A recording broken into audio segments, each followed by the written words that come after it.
Hello बच्चों, welcome to my channel Quantum Chemistry by Sonia Gupta. और मैं सोनिया गुप्ता, आपकी केमिस्ट्री टीचर। लास्ट लेक्चर में हमने method of preparation of alkene खत्म किया था और आज से हम स्टार्ट करने वाले हैं केमिकल प्रॉपर्टीज ऑफ एल्कीन। लेकिन उससे पहले एक क्वेश्चन। इस क्वेश्चन के थ्रू एक्चुअली मैं आपको रिंग एक्सपेंशन सिखाने वाली हूँ और रिंग एक्सपेंशन जेई मीन्स और एडवांस के लिए बहुत इंपॉर्टेंट है। नीट की तैयारी कर रहे बच्चे इसको स्किप भी कर सकते हैं। तो यहाँ पर इस क्वेश्चन में अगर हम देखें तो ये मेरे पास अल्कोहल है और इसमें मैंने डाला है कंसंट्रेटेड सल्फ्यूरिक एसिड। ठीक है जी, concentrated sulphuric acid H supply करता है और H सप्लाई कर करके जहां पर ऑक्सीजन है वहां लग जाएगा, ये बना 10 ठीक है। और ऑक्सीजन क्योंकि हमने बात की थी सेकेंड मोस्ट इलेक्ट्रोनेगेटिव एटम है, तो वो अपने इलेक्ट्रॉन लेकर के चला जाएगा क्योंकि वो पॉजिटिव चार्ज बियर नहीं कर सकता। तो यहाँ पर आपकी ये 5 मेंबर्ड रिंग है और उसके बाहर वाले कार्बन बॉन्ड के पास है एक पॉजिटिव चार्ज। ठीक है, रिंग एक्सपेंशन समझाने के लिए मैं आपको समझा रही हूँ कि जब भी आपको करना है तो एक बार इन कार्बन एटम्स को नंबर कर लीजिए, फिर आपके लिए ये इजी हो जाएगा। सपोज इस कार्बन को मैंने नंबर 1 किया, इसको 2 किया, 3, 4, 5 एंड 6। अभी देखिए बॉन्ड किस में बना हुआ है, 2 और 6 में बॉन्ड बना हुआ है। शिफ्टिंग में क्या होता है, एक तरफ बॉन्ड शिफ्ट होता है, दूसरी तरफ पॉजिटिव चार्ज आ जाता है। तो यहाँ पर एक्चुअली ऐसा ही होगा कि ये जो 2 और 6, जो 6 कार्बन एटम है वो अपनी 2 से बॉन्डिंग हटा के अपना बॉन्ड किसको दे देगा, 1 को दे देगा। यानी रिंग से बाहर एटम को रिंग के अंदर ले लिया जाएगा। और दूसरे हिसाब से देखा जाए तो 2 के पास बॉन्ड था, वो चला गया, तो वो कार्बन 1 को चला गया, तो 1 को मिल गया बॉन्ड और 2 को मिल गया पॉजिटिव चार्ज। एक्सचेंज ऑफर, 1 को मिला बॉन्ड और 2 को मिला पॉजिटिव चार्ज। तो अब आपकी जो 5 मेंबर रिंग है, घर में 5 मेंबर है, एक नया मेंबर आ गया, तो कितने मेंबर हो जाएंगे, 6। यस, तो अब ये फैमिली कितने मेंबर्स की हो जाएगी, 6 मेंबर्स की फैमिली हो जाएगी। अगर मैं इसको नंबर करूं, वैसे तो ये इक्वलेंट है तो जरूरत नहीं है नंबर करने की, लेकिन अगर कुछ डिफरेंट दिया हुआ है तो आपको नंबरिंग करनी जरूरी रहती है, तो इसलिए मैं नंबरिंग के थ्रू ही आपको सिखा रही हूं। 5, 6 और ये था आपका 1 कार्बन एटम। ठीक है ना। तो यानी कि अब आपके पास पॉजिटिव चार्ज किसके पास आना चाहिए, ठीक है। ये मैं ऊपर, ये बॉन्ड नहीं है बेटा, ये 1 लिखा हुआ है, तो मैं इसको थोड़ा सा ऊपर करके लिख देती हूँ। ठीक है जी, सेकंड पर आ गया पॉजिटिव चार्ज। अब क्या होगा, ये पॉजिटिव चार्ज कैसे जाएगा, अपने आसपास वाले किसी भी बॉन्ड से हाइड्रोजन शिफ्ट कर करके। सपोज ये रहा इसका हाइड्रोजन, अब H जाएगा और ये अंदर इलेक्ट्रॉन। तो ये इधर से 2 जो है 1 से भी ले सकता था हाइड्रोजन और 3 से भी ले सकता था, कोई फर्क नहीं है, कोई मेजर माइनर नहीं है, सब इक्वलेंट है। तो यानी कि आपको क्या मिलेगा, जिधर बनना चाहिए उधर ही बना देती हूँ, वैसे तो कोई फर्क नहीं था। ये लीजिए, तो ये बन गया साइक्लोहेक्सीन। साइक्लोहेक्सीन,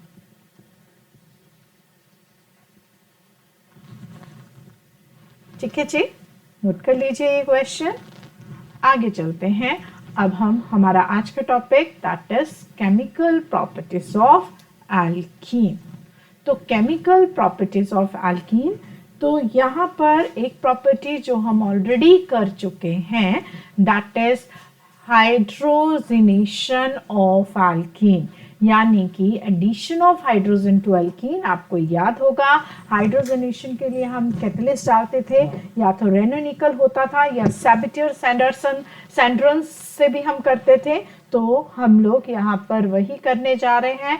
एल्कीन लिया और इसमें मैंने आपको निकल in the presence of hydrogen, और ये हमें क्या दे देगा, एल्केन बना देगा। ठीक है, जैसे अभी लास्ट क्वेश्चन में हमने साइक्लोहेक्सीन बनाया था, अगर मैं इसमें प्लेटिनम, पैलेडियम, हाइड्रोजन डाल दूं तो ये मुझे क्या दे देगा, साइक्लोहेक्सेन। जब भी अल्कीन अल्केन में कन्वर्ट होता है, क्योंकि अल्कीन और अल्केन में से देखा जाए तो अल्केन्स आर मोर स्टेबल, तो जो मोर स्टेबल होते हैं उनकी एनर्जी क्या रहती है, नीचे रहती है, ये मोर स्टेबल है। और एल्कीन लेस स्टेबल है, तो ये मेरे पास एल्कीन हुआ और ये मेरे पास एल्केन हुआ। ठीक है जी। तो जब आप अल्कीन से एल्केन बनाओगे तो कोई भी चीज लेस स्टेबल से स्टेबल की तरफ जाएगी तो वो एनर्जी गैप रिलीज कर देगी, और ये जो अमाउंट ऑफ एनर्जी रिलीज है, नेगेटिव साइन शोज दैट कि एनर्जी क्या हो रही है, रिलीज। एल्केन अगर एल्कीन में जाएगा तो वो एंडोथर्मिक होगा, लेकिन अगर एल्कीन एल्केन में जाएगा तो वो होगा exothermic, and that heat is called heat of hydrogenation, यानी amount of heat release when 1 mole of alkene get hydrogenated. अगर 1 मोल कोई भी आपकी अल्कीन है हाइड्रोजनेट होकर अल्केन में चली जाए तो उस केस में जितनी हीट रिलीज होगी उसको हम क्या कहेंगे, heat of hydrogenation, heat of hydrogenation. अब आप मुझे एक बात बताइए, मेरे पास 2 अल्कीन है, एक लेस स्टेबल है और एक मोर स्टेबल है। सपोज मेरे पास, मैं आपको क्वेश्चन समझाती हूँ, सपोज मेरे पास ब्यूटटूइन है, ठीक है जी। ब्यूटटूइन के मेरे पास 2 वर्जन है, एक सिस है और एक ट्रांस है। वैसे ये हम अल्कीन जब हमने ज्योमेट्रिकल आइसोमर समझे थे तो हम उसमें थोड़ा सा डिस्कस किया था, लेकिन फिर से मैं आपको समझा रही हूँ। आप मुझे बस ये बता दीजिए कौन सी अल्कीन ज्यादा स्टेबल होती है। यस ऑफ कोर्स ट्रांस, जो ज्यादा स्टेबल होगी, मोर स्टेबल मतलब लेस एनर्जी, तो अल्कीन में भी आपका डिफरेंस आ गया, ये ट्रांस अल्कीन और ये सिस अल्कीन। जब भी ये हाइड्रोजनेट होंगे तो एक ही प्रोडक्ट बनाएंगे दोनों ही, ब्यूटेन, ये है ब्यूटेन। अब मुझे बताइए कि ट्रांस ने बनाई इतनी एनर्जी और सिस ने बनाई नहीं, सॉरी रिलीज की, और सिस ने दी इतनी एनर्जी, तो किसकी हीट ऑफ हाइड्रोजनेशन यानी किसकी रिलीज अमाउंट ज्यादा रहेगी। यस ऑफ कोर्स सिस जो है वो ज्यादा हीट ऑफ हाइड्रोजनेशन जो देगा, तो इसका मतलब मोर स्टेबल जो होगा, जो मोर स्टेबल है ऑलरेडी डाउन है, जो डाउन है तो उसके पास एनर्जी कम है तो कम ही रिलीज करेगा, तो it means heat of hydrogenation is inversely proportional to the stability of alkene. Heat of hydrogenation is inversely proportional to the stability of alkene. Yes, तो इसका मतलब जो alkene ज्यादा स्टेबल होगी वो हीट कम रिलीज करेगी। अगर मैं हीट ऑफ हाइड्रोजनेशन नहीं, पहले हम स्टेबिलिटी ऑर्डर की बात करें, तो स्टेबिलिटी ऑर्डर अगर बात करें, सेडजिफ ने हमें बताया था मोर substituted alkene is most stable. तो ये अल्कीन है जिसमें 4 आर हैं, तो यानी tetra substituted, then tri substituted, then di substituted. Di substituted में हमारे पास 3 केस मिलते हैं, एक है जेम, ठीक है जी, दूसरा ट्रांस और तीसरा है सिस।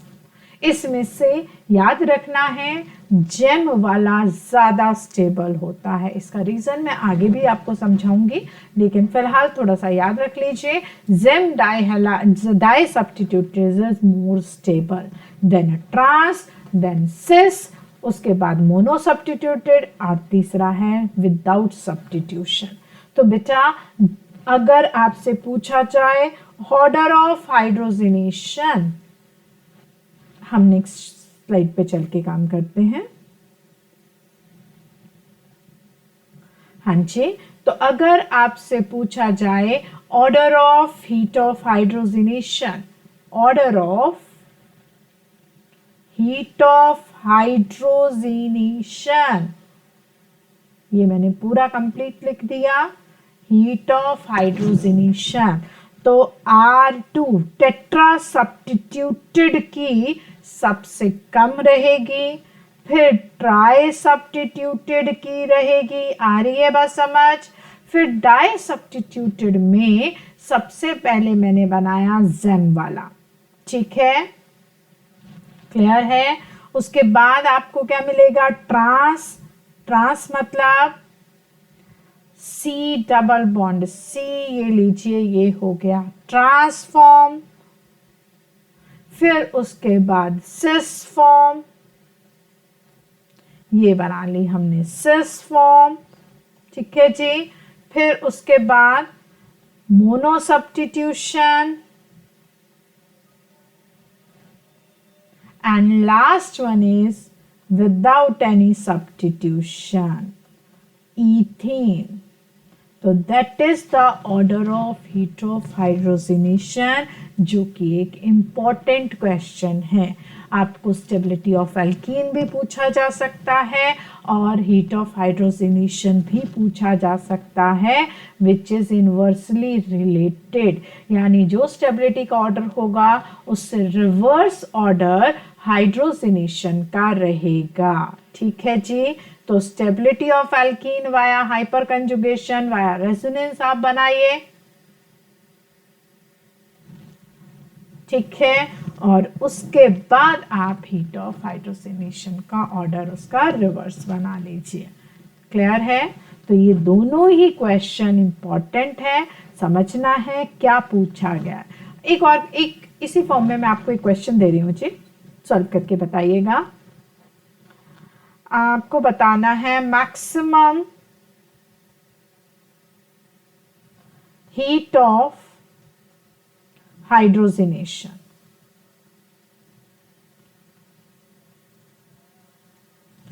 नंबर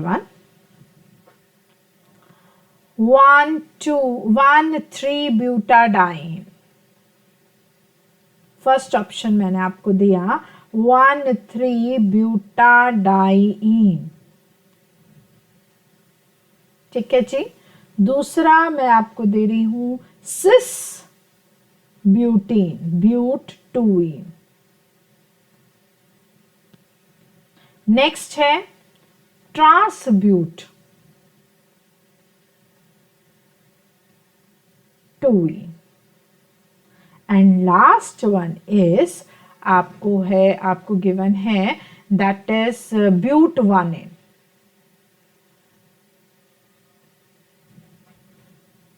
ठीक है जी।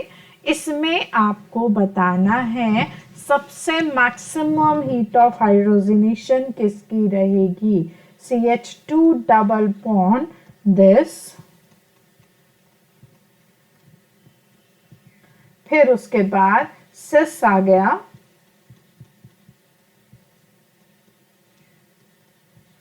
फिर उसके बाद ट्रांस आ गया,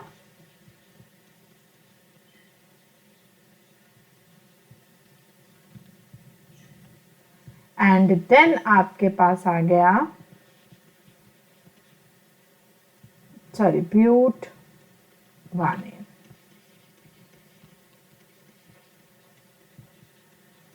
चलिए जल्दी से इसको आंसर करिए।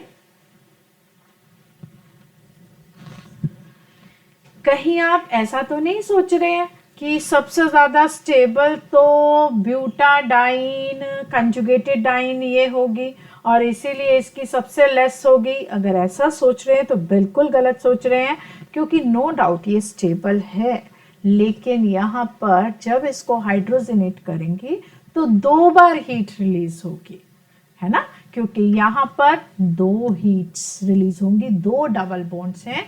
तो दैट्स वाई भाई 2 अगर पहली वाली कम भी है, दूसरे तो 2 मिलेंगी, तब तो क्या हो जाएगा, हीट ऑफ हाइड्रोजनेशन मैक्सिमम ही हो जाएगी। तो सबसे मैक्सिमम 1 की है क्योंकि उसमें 2 हीट्स हैं। उसके बाद 2, 3, 4 को हम सेम स्केल पर कंसिडर कर सकते हैं। उसमें सबसे लेस स्टेबल 4th वाली है क्योंकि उसमें कोई सिस ट्रांस नहीं है, मोनो सब्स्टिट्यूशन है। देखो जरा, दैट इज मोनो सब्स्टिट्यूशन।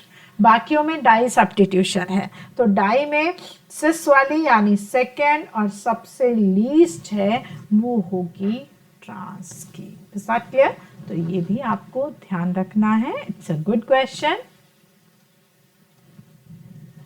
ठीक है, अब आगे चलते हैं कि एक तो हो गई हाइड्रोजनेशन, तो हो गया, उसके अलावा किस टाइप की रिएक्शंस यहाँ पर होती हैं। एल्कीन की हम बात कर रहे हैं, एल्कीन के बारे में हम पढ़ रहे हैं। एल्कीन पर होता है जी पाई बॉन्ड, है ना, और पाई बॉन्ड को हम कहते हैं लूजली बाउंड इलेक्ट्रॉन, है ना, लूजली बाउंड इलेक्ट्रॉन, क्योंकि सिग्मा तो स्ट्रांगली बाउंड रहता है, तो ये लूजली बाउंड इलेक्ट्रॉन है, यानी बाहर की तरफ एक्सपोज हो रहे हैं। और इलेक्ट्रॉन जब भी बाहर एक्सपोज हो रहे हैं तो वो अपने ऊपर अटैक करने के लिए किसको इनवाइट करेंगे, इलेक्ट्रोफाइल को। और क्योंकि पाई बॉन्ड है तो वो आके वहां पे ऐड भी हो जाएगा, क्योंकि उसको सब्स्टिट्यूट करने की जरूरत नहीं है कि भाई मेरे लिए तो यहाँ जगह नहीं है तो मैं आऊंगा तभी अटैच हो सकता हूं जब किसी को दूसरे को बाहर निकालूंगा, नहीं, जहां पर पाई बॉन्ड है वहां पर उसके पास स्कोप है कि वो ऐड हो सकता है। तो इसका मतलब इलेक्ट्रोफाइल पहले अटैक किया और फिर वो ऐड हो गया, तो यानी कि ये क्या बनाएंगे, इलेक्ट्रोफिलिक एडिशन रिएक्शन। और अगर हम एक जर्नल सा मैकेनिज्म करें तो इलेक्ट्रोफिलिक एडिशन रिएक्शन, जब भी इलेक्ट्रोफाइल अटैक होगा तो पहले इलेक्ट्रोमैग्नेटिक इफेक्ट होगा, एक तरफ इलेक्ट्रॉन, जिधर इलेक्ट्रॉन जाएंगे वहीं पर पॉजिटिव चार्ज चला जाएगा कि चिपकने के लिए, है ना, तो वो वहां पर पेस्ट हो गया, जहां से इलेक्ट्रॉन गए वहां आ गया पॉजिटिव, जहां गए थे वहां नेगेटिव था, लेकिन उस नेगेटिव पर पॉजिटिव आकर के ये न्यूट्रल हो गया। यानी कि इलेक्ट्रोफिलिक एडिशन से बनेंगे कार्बोकेटायन एज एन इंटरमीडिएट। तो ये जब भी आपके इलेक्ट्रोफिलिक एडिशन की बात हो गई उसमें क्या होगा, जनरली, हमेशा नहीं, हम मैकेनिज्म 1 to 1 करेंगे डिस्कस, तो क्या बनेंगे, कार्बोकेटायन इंटरमीडिएट। जहां जहां लिखा होगा कार्बोकेटायन एज एन इंटरमीडिएट है वहां वहां शिफ्टिंग भी रहेगी। और अभी हमने पहले भी पढ़ा था, जब भी कार्बोकेटायन बनते हैं तो मेन लाइमलाइट तो भाई कार्बोकेटायन ही लेके जाता है। यानी कि जो भी ऑर्डर टाइप ऑफ रिएक्शन है वो कहां से बनते हैं, कार्बोकेटायन के हिसाब से ही सॉल्व होते हैं। यानी अगर आपसे पूछा जाए order of reactivity, order of reactivity, बेटा इसमें अभी तक हमने चाहे रिएक्शन कुछ नहीं पढ़ी है लेकिन बहुत बहुत इंपॉर्टेंट क्वेश्चंस यहाँ पे डिस्कस किए हैं। पहला हमने एक्सपेंशन की तरफ गए, एक्सपेंशन ऑफ रिंग सीखा हमने। दूसरा हमने इंपॉर्टेंट बात सीखी हीट ऑफ हाइड्रोजनेशन का order, heat stability of alkene का ऑर्डर, और अब मैं बताने जा रही हूं order of reactivity of alkene towards, किसके लिए एल्कीन की reactivity, towards electrophilic addition reaction की बात हो रही है, क्योंकि जिसकी ऑर्डर ऑफ रिएक्टिविटी है वो भी जानना जरूरी है। ठीक है, यहाँ पे अगर मैं न्यूक्लियोफिलिक एडिशन कर दूंगी तब आंसर सेम थोड़ी रहेगा, चेंज हो जाएगा। ठीक है, वैसे तो न्यूक्लियोफाइल अटैक ही नेगेटिव पर नेगेटिव चार्ज अटैक ही नहीं करेगा। ठीक है ना, तो order of reactivity of alkene according, ये इलेक्ट्रोफिलिक एडिशन की बात कर रहे हैं, that is directly proportional to stability of alkene. बेटा stability of alkene, sorry that is stability of carbocation. Stability of alkene totally गलत हो जाएगा, प्लीज प्लीज बिल्कुल माइंड से निकाल दीजिए। दैट इज, अभी हमने कहा था जिस रिएक्शन में कार्बोकेटायन बनता है या कार्बोकेटायन जैसा बनता है उसमें स्टेबिलिटी ऑफ कार्बोकेटायन से ही आपकी ऑर्डर ऑफ रिएक्टिविटी चलती है। तो order of reactivity stability of carbocation, तो अगर मैं कार्बोकेटायन की स्टेबिलिटी देखूं तो जितना ज्यादा सब्स्टिट्यूशन होगी उतना कार्बोकेटायन ज्यादा अच्छे से स्टेबल बनेगा। Yes, again R2C double bond Cr2, ये ज्यादा अच्छा कार्बोकेटायन बनाएगा। इधर जाए इधर, दोनों तरफ ही टर्शरी कार्बोकेटायन बनेंगे। R2C डबल बॉन्ड Cr, ठीक है, तो यहां पर ये रह जाएगा R2C डबल बॉन्ड CH2, यहां पर ये स्टेबिलिटी रहेगी।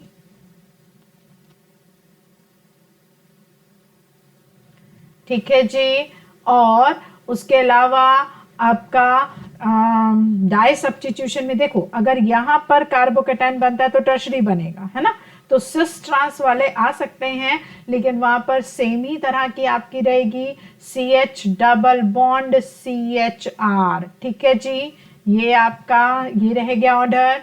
ठीक है, नाउ नेक्स्ट कौन सा रहेगा, मोनो सब्स्टिट्यूशन आ गई, दिस वन, और लीस्ट रिएक्टिव होगा आपका yes alkene, CH2 double bond CH2।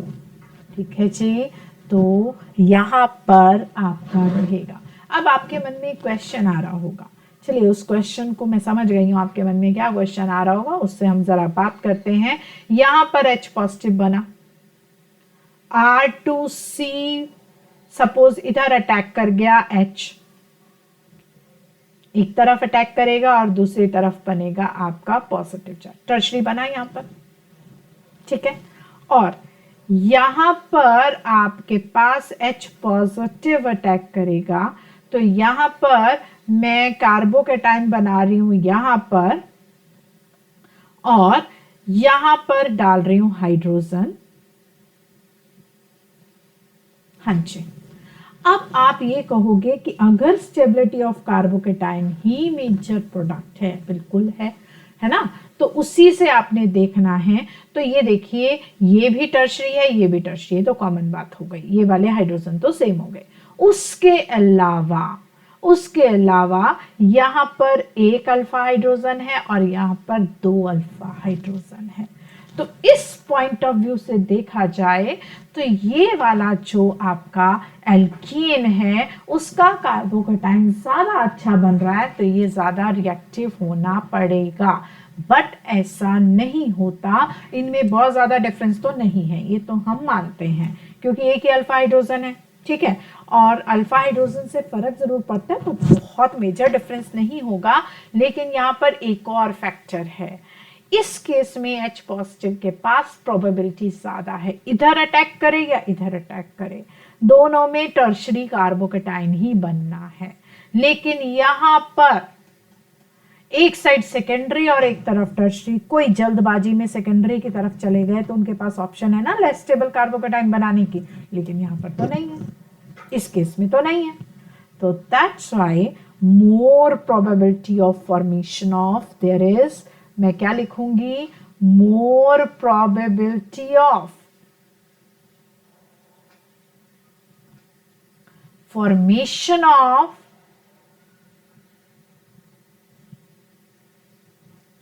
Tertiary carbocation, यहां पर लेस चांस है, लेस प्रोबेबिलिटी, थोड़ी डिक्रीज हो गई है ना, थोड़ी उसके कंपैरेटिव लेस प्रोबेबल बनेगी, लेकिन प्रोबेबिलिटी थोड़ी डिक्रीज हो गई, जिसकी वजह से ये वाला कार्बोकैटायन ज्यादा स्टेबल हो गया। ठीक है जी, तो दैट्स व्हाई हमारा टेट्रा सब्स्टिट्यूटेड ही ज्यादा बेटर रहेगा as compare to tri substituted. Clear है, वेरी गुड। तो अब हम आगे चलते हैं इसके रिएक्शंस को समझते हुए। सबसे पहले हम जो रिएक्शन करने जा रहे हैं इलेक्ट्रोफिलिक एडिशन रिएक्शंस के, अब हम एग्जाम्पल करने वाले हैं, और सबसे पहले हम पढ़ रहे हैं एडिशन ऑफ HX। इसके बारे में कौन कौन से पॉइंट्स ऐसे हैं जो हम ऑलरेडी डिस्कस कर चुके हैं। पहला, it's a electrophilic addition reaction, yes already discussed. ठीक है, अब इलेक्ट्रोफिलिक एडिशन है तो पहले कौन जाएगा अटैक करने के लिए, देखिए जी, एक H पॉजिटिव है और एक X नेगेटिव है। जल्दी से मुझे बताइए कि एल्कीन अपने घर पर किसको इनवाइट पहले करेगा, पॉजिटिव को, इलेक्ट्रोफाइल को, या न्यूक्लियोफाइल को? यस, इलेक्ट्रोफाइल को। तो इलेक्ट्रोफिलिक एडिशन क्यों है? Due to attack of H positive first, आना तो उसने भी है, लेकिन पहले पॉजिटिव चार्ज का अटैक होगा, फिर पूरे मॉलिक्यूल पर पॉजिटिव आ जाएगा। उसको बचाने के लिए अब घर के बाहर खड़े न्यूक्लियोफाइल को अंदर बुला लेंगे। ठीक है जी, तो electrophilic addition reaction due to attack of H positive first. Clear है? उसके बाद formation of carbocation and an intermediate already discuss. जब पॉजिटिव चार्ज H पॉजिटिव का अटैक होगा तो कार्बोकेटायन तो बनेगा ही बनेगा, और अगर कार्बोकेटायन बनेगा, हाईलाइट कीजिए, कार्बोकेटायन बनेगा तो शिफ्टिंग भी होगी। ठीक है, शिफ्टिंग भी होगी। और यहां पर नेक्स्ट पॉइंट हम क्या डिस्कस कर चुके हैं, order of reactivity is proportional to stability of carbocation. अगर एल्कीन के पॉइंट ऑफ व्यू से देखा जाए तो स्टेबिलिटी ऑफ कार्बोकेटायन ही होगी, लेकिन अगर HX के पार्ट पे देखा जाए तो मुझे HX को तोड़ना है। ठीक है ना, HX टूट करके ही तभी इलेक्ट्रोफाइल न्यूक्लियोफाइल में कन्वर्ट करेगा, और सबसे अच्छा कौन टूटेगा, that is according to bond energy, है ना। लो बॉन्ड एनर्जी हमें चाहिए। ठीक है, तो जितनी लो बॉन्ड एनर्जी होगी, तो यानी ये हमने on the basis of bond energy बनाया है, HI, then HBr, then HCl and last one is HF। HF की तो रिएक्शन ही नहीं करते हम, क्योंकि इसकी बॉन्ड एनर्जी इतनी हाई रहती है कि आसानी से ब्रेक नहीं होती है। लास्ट वाला पॉइंट अभी हम होल्ड पे रख रहे हैं, ये बहुत ही इंपॉर्टेंट है। ये सारे पॉइंट नोट करिए, तभी हम आगे चलते हैं। अब मैं इसको रिएक्शन कराती हूं। पहले सबसे पहले हम बात करें कि CH2 डबल बॉन्ड CH2 पर हम कर रहे हैं HCl की एडिशन, यानी H positive and Cl negative.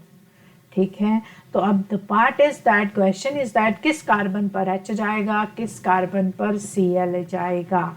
अब क्योंकि दोनों ही कार्बन सेम हैं, दोनों ही कार्बन ट्विंस हैं, एक जैसे हैं, तो कहीं पर भी H चला जाए, कहीं पर भी Cl चला जाए, कोई प्रॉब्लम नहीं है।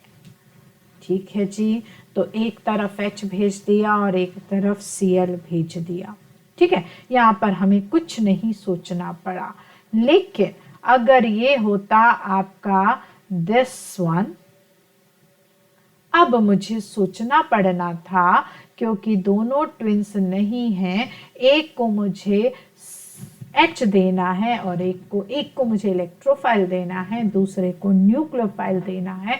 किसको मैं इलेक्ट्रोफाइल दूं, किसको न्यूक्लियोफाइल दूं, पार्शियलिटी कैसे करें, वो सोचना पड़ेगा, और इसका आंसर हमें मिलेगा वाया मैकेनिज्म। तो वाया मैकेनिज्म हम चलते हैं, इसके मैकेनिज्म को डिस्कस करते हैं। तो हमने पीछे बात की है कि सबसे पहले कौन अटैकर रहेगा, जल्दी बताइए। Yes, it is H positive. H positive attack करेगा, और दो कार्बन एटम डबल बॉन्डेड हैं, तो ऑब्वियस है दोनों पर अटैक कर हम जरा देख लेते हैं कि कहाँ। वैसे इसका थोड़ा सा सोल्यूशन मैं आपको इलेक्ट्रोमैग्नेटिक इफेक्ट में सिखा चुकी हूँ, लेकिन यहाँ दोबारा कर रहे हैं। बेटा हम क्या करें, एक बार मैंने इलेक्ट्रॉन अंदर की तरफ को शिफ्ट कर दिए। अगर इलेक्ट्रॉन अंदर की तरफ शिफ्ट होते हैं तो नेगेटिव चार्ज वहीं पर बनेगा। तो जहां से इलेक्ट्रॉन गए पॉजिटिव, जहां इलेक्ट्रॉन गए नेगेटिव, और उसी नेगेटिव पर आकर जुड़ गया H पॉजिटिव, तो नेगेटिव पॉजिटिव न्यूट्रल और दो हाइड्रोजन। पिताजी कौन सा कार्बोकेटायन बना? Yes, it is primary carbocation.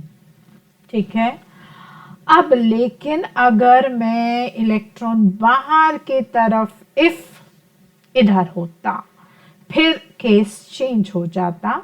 जिधर इलेक्ट्रॉन गए वहां पर ही गया पॉजिटिव चार्ज, जहां से इलेक्ट्रॉन गए वहां आ गया पॉजिटिव चार्ज, और ये बना secondary carbocation.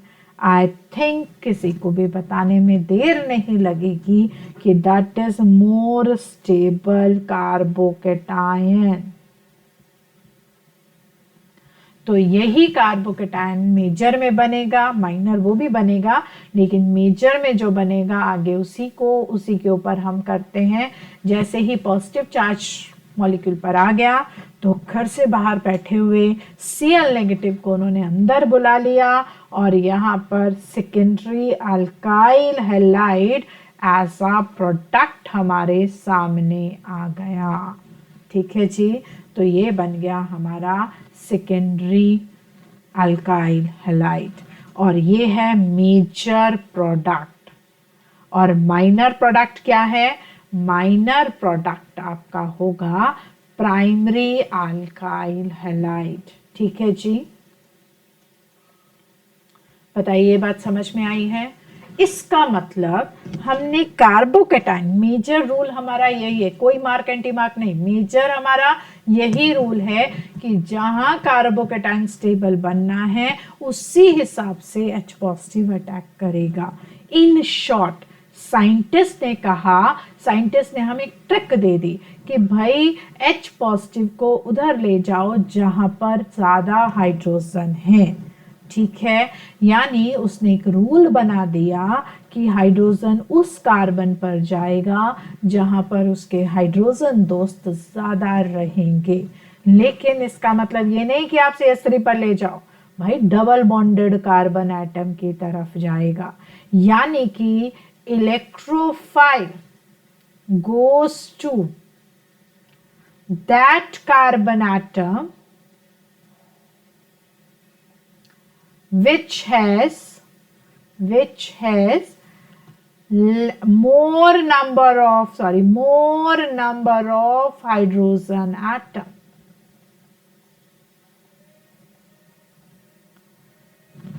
That rule is called Mark rule. This rule is called Mark rule. ठीक है जी, इसको मार्कोवनी कॉफ्स रूल कहते हैं। मार्कोवनी में वी भी डाल सकते हैं डब्ल्यू की बजाय, Markovnikov rule. This rule is known as Markovnikov rule. electrophile of the reagent goes to that doubly bonded carbon atom which has more number of hydrogen atom is called Markovnikov rule. That is, but इसका basic reason क्या है? According, ये लिखना, ये ध्यान रखना, according to stability of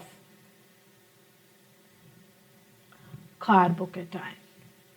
जब आपको सीधा सीधा आंसर ना मिले तब आपने दोनों तरफ एडिशन करके कार्बोकेटाइन बनाकर देखना है, फिर आपका क्वेश्चन कभी गलत नहीं होगा। ठीक है जी, लेकिन यहाँ पर एक बात है कि यहाँ पर तो मैंने मार्कोवनी-कॉफ्स रूल लगा दिया, लेकिन ऊपर के क्वेश्चन में जब मुझे CH2 था तब मैंने मार्कोवनी-कॉफ्स रूल क्यों नहीं लगाया था? इसलिए नहीं लगाया था क्योंकि मेरा सबस्ट्रेट क्या था? सिमेट्रिकल था, तो there is no use of Markovnikov rule.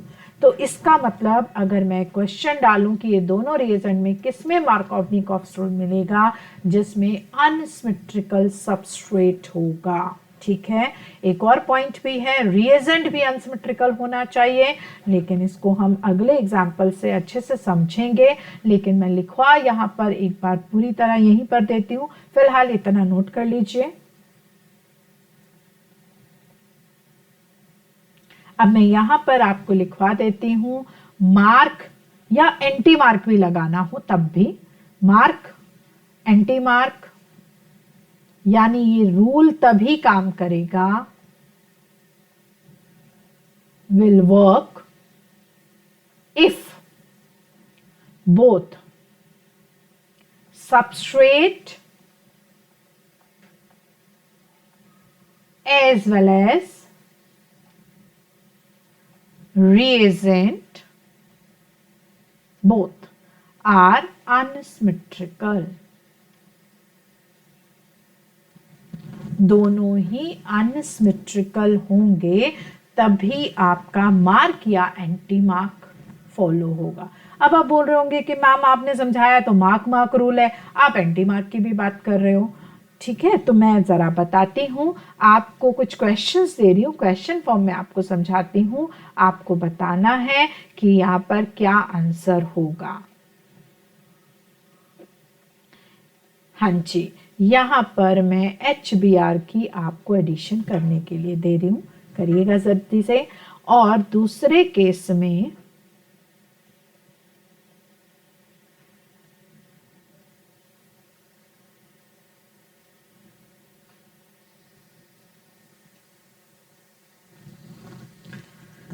ठीक है जी, एक और केस दे रही हूं।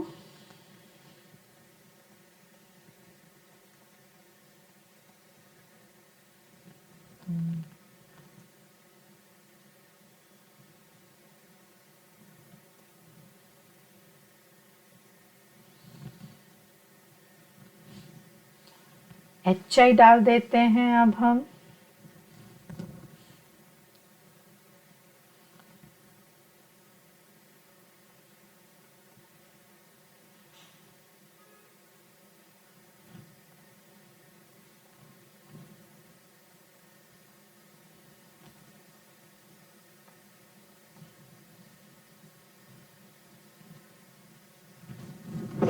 ठीक है जी,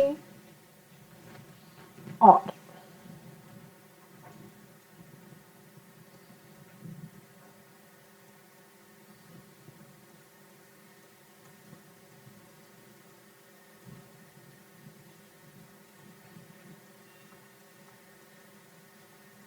डर तो नहीं गए इतने क्वेश्चंस देखकर? प्रैक्टिस तो करनी ही पड़ेगी। प्रैक्टिस मेक्स यू परफेक्ट, ठीक है ना? तो ये प्रैक्टिस तो आपको करनी ही पड़ेगी।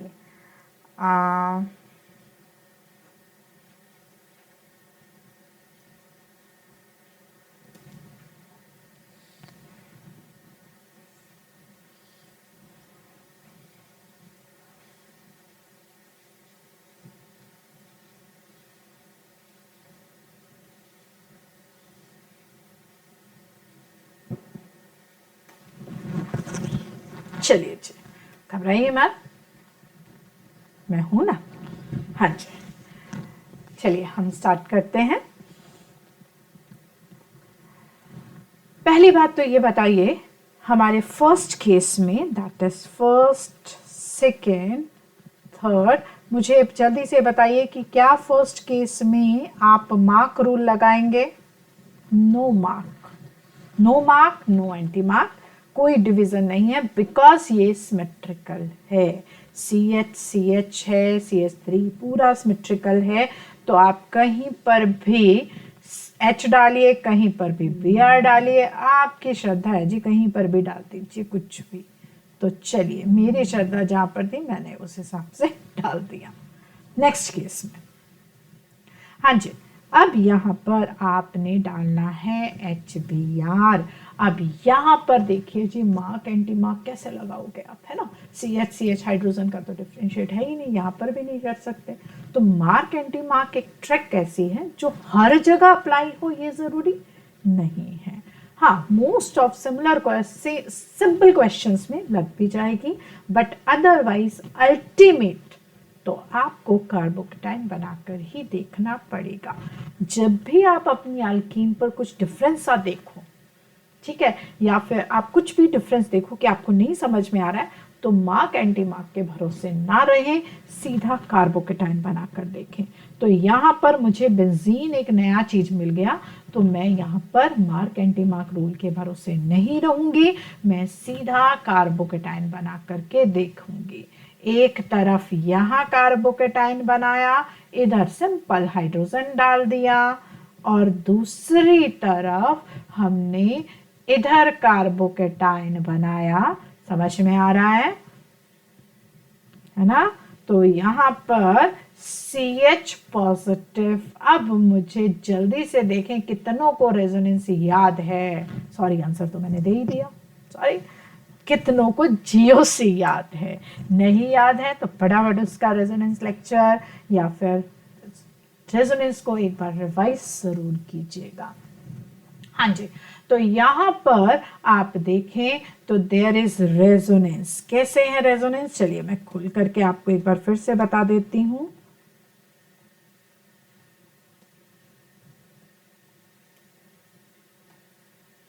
ये लीजिए, positive single double single double, यानी कि ये है बेचारा कार्बोकेटाइन प्यासा और इसके साथ में ही पड़ा हुआ है पाई इलेक्ट्रॉन शिफ्ट करके इसकी प्यास काफी हद तक बुझा सकता है। That's why it is more stable. और जो मोर स्टेबल है फाइनली वहीं पर Br डालिए और अपना कंपाउंड फाइनल कीजिए। ठीक है जी। अब नेक्स्ट क्वेश्चन में आ जाइए। पेंटटूइन, देयर इज अ प्रॉब्लम। यहाँ पर भी मार्क एंटी मार्क लगाना भी चाहे तब भी नहीं लगा पाओगे, अगेन CH है। फिर आपको जब नहीं लगा पाओगे तो क्या करोगे, यहाँ पर भी आपने कार्बोकेटाइन बना करके देखना है। 2 कार्बोकेटाइन बनाइए, जल्दी से फटाफट से बनाइए। CH3 CH2, एक बार यहाँ बनाया CH2 CH3, जल्दी देखिए कितने हाइपर, क्योंकि यहाँ पे रेजोनेंस तो है नहीं, हाइपर कंजुगेशन देखोगे कितने अल्फा हाइड्रोजन है। नेक्स्ट केस में आप बनाइए CH2 CH पॉजिटिव CH3, जल्दी से अल्फा हाइड्रोजन बनाइए मुझे। There is yes 4 alpha, there is 5 alpha hydrogen, तो मोर स्टेबल 5 वाला ही रहेगा। यस ऑफ कोर्स, तो दैट इज मेजर प्रोडक्ट, यहीं पर आई लगाइए और काम खत्म कीजिए। नेक्स्ट आ जाइए। नेक्स्ट में अगर मैंने मार्क रूल लगाने के हिसाब से यहाँ पर आपका क्या जाएगा, H2 सीधा आंसर नहीं दे सकते, क्योंकि जैसे ही आप ब्रांचिंग देखोगे वहां पर आपने उस हिसाब से आंसर करना है। तो यहाँ पर अगर मैं आपको क्वेश्चन देती हूँ, यहाँ पर आपने कार्बोकेटाइन, पहले मार्क रूल लगा लीजिए, CH3 CH C6H5 CH2 CH positive this. बेटा जी ये सेकेंडरी कार्बोकेटाइन है और इसकी नेक्स्ट पोजीशन पर कोई ब्रांचिंग नहीं है, तो बस आयोडीन डालिए और काम खत्म कीजिए। तो डाल दें आयोडीन, तो यहाँ पे आपने कुछ नहीं करना है, आयोडीन डालो और आपका क्वेश्चन सॉल्व हो जाएगा। That is the answer. ठीक है जी। नेक्स्ट में मेरे पास CH तो है और एक और प्रॉब्लम भी है। चलिए इस क्वेश्चन को थोड़ा सा मैं चेंज कर रही हूं। I am doing that. इस हिसाब से अगर मैं मार्क रूल कहती हूं तो H यहां जाएगा और आयोडीन यहां जाएगा, लेकिन जैसे ही आपने देखा कि हाइड्रोकार्बन के अलावा कुछ और ग्रुप प्रेजेंट हैं, तो भाई आपने सीधा मार्क नहीं लगाओगे। फिर आप क्या करोगे, अगेन कार्बोकेटाइन बना के देखिए। अगर आपको GOC याद है तो जरूर आंसर मिल जाएगा, और नहीं है तो आपको समझ में आ जाएगा कि GOC का लेक्चर फिर से देखना है। ठीक है, तो ये हुआ। और अगर मैंने बाहर की तरफ डाला, बाहर H डाला, तो यहाँ पर ये आ गया आपका। और अगर यहाँ पर CCl3 यहाँ पर H डालती हूं तो यहाँ पर पॉजिटिव चार्ज है। मैं एक बार आपको Cl को खोल करके दिखा दूं कि ये Cl रेजोनेंस की मदद नहीं मिलने वाली है। क्यों नहीं मिलने वाली है? Lone pair single positive, two active site should be separated by a single bond, ना कि यहाँ पर आपके 2 सिंगल बॉन्ड नहीं होने चाहिए। क्लियर है? तो इट मीन्स यहाँ पर पॉजिटिव, ये क्या देगा, रेजोनेंस नहीं देगा तो देगा माइनस आई इफेक्ट, और माइनस आई इफेक्ट की वजह से ये हो जाएगा क्या, अनस्टेबल। तो यहाँ पर माइनस आई दूर है, यहाँ पर माइनस आई पास है, तो इट इज बेटर देन। तो क्या करोगे, यहीं पर अपना क्या कर रहे थे, HCl डाल देते हैं। बड़ी देर हो गई हमने HCl नहीं डाला। ठीक है जी, समझ में आ गया। अब जरा करते हैं नेक्स्ट वन। यहां पर भी प्रॉब्लम है, मार्क एंटी मार्क से आंसर मिल ही नहीं सकता। HBr करते हैं, फिर से क्या करेंगे, 2 कार्बोकेटाइन बनाएंगे। तो जल्दी से बनाइए, अब तो बहुत प्रैक्टिस भी हो गई होगी। लोन पेयर जहाँ पर हमने रेजोनेंस में बात करते थे, जब जीओसी सीखा था, जैसे ऑक्सीजन देखें तो लोन पेयर डालना ना भूलें, जैसे हेलोजन देखें लोन पेयर उसके डालने ना भूलें। Halogen 3 lone pair, oxygen 2 lone pair, nitrogen 1 lone pair. ठीक है जी, थोड़ा थोड़ा रिवाइज हो गया होगा आपका जीओसी। हाँ जी, तो एक बार मैंने डाला पॉजिटिव यहाँ पर और हाइड्रोजन यहाँ पर, दूसरी बार डाला मैंने OCH3, यहाँ पर हाइड्रोजन, यहाँ पर पॉजिटिव चार्ज और ये CH3।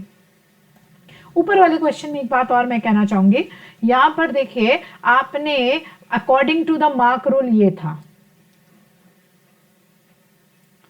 अगर मार्क ये था तो एंटी मार्क उससे उल्टा होगा। तो अगर आपसे क्वेश्चन सिंपल प्रोडक्ट ना पूछ करके पूछ लेते मार्क या एंटी मार्क, तो किसको मेजर दिया आपने? Anti Mark. तो that is anti Mark addition. यहां पे आपने CH2 को H दिया था, ये किसके अकॉर्डिंग गए आप? Mark addition. ऊपर तो मार्क एंटी मार्क है ही नहीं, है ना। यहाँ पर भी मार्क एंटी मार्क CH है, तो कोई मार्क एंटी मार्क तो है नहीं। लेकिन हाँ, स्टेबल कौन सा है बेटा? यस, ये देखिए जी, लोन पेयर बैठा है साथ में, है ना। पूरा गिलास पानी का हाथ में लेके बैठा हुआ है कि लो पी लो, है ना, खुला बैठा हुआ है। तो चलिए ये मोर स्टेबल हो गया, तो यही आपका मेजर प्रोडक्ट बनेगा। ठीक है, 7th के लिए हमारे पास स्पेस ही नहीं बचा है, तो चलिए हम यहाँ करते हैं। ये तो मेरा 8th क्वेश्चन था, 7th क्वेश्चन की बात करते हैं हम। 7th में ये लीजिए, एक बार फिर से इस क्वेश्चन को अच्छे से देख लीजिए। एक बार मैं बोला फिर से रिवाइज करा रही हूँ, दोनों तरफ आपने H डाल कर देखा, तो यहाँ वाला H वाला लोन पेयर ज्यादा स्टेबल होगा, that's why more stable product. ठीक है जी। अब यहाँ पर देखिए, जहां पर हेलोजन है लोन पेयर डालकर बात करिएगा, ताकि आपको दिख जाए कि वो लोन पेयर रेजोनेंस का हिस्सा है कि नहीं है, है ना। जैसे कि पिछला CCl3 का लोन पेयर हिस्सा नहीं था, लेकिन यहाँ पर ये देखिए, अगर मैंने यहां डाला पॉजिटिव चार्ज, है ना, मार्क एडिशन के अकॉर्डिंग किया तो ये पॉजिटिव चार्ज, और अगर एंटी मार्क के एडिशन के हिसाब से करती हूं, ये लो जी, ये एंटी मार्क से किया।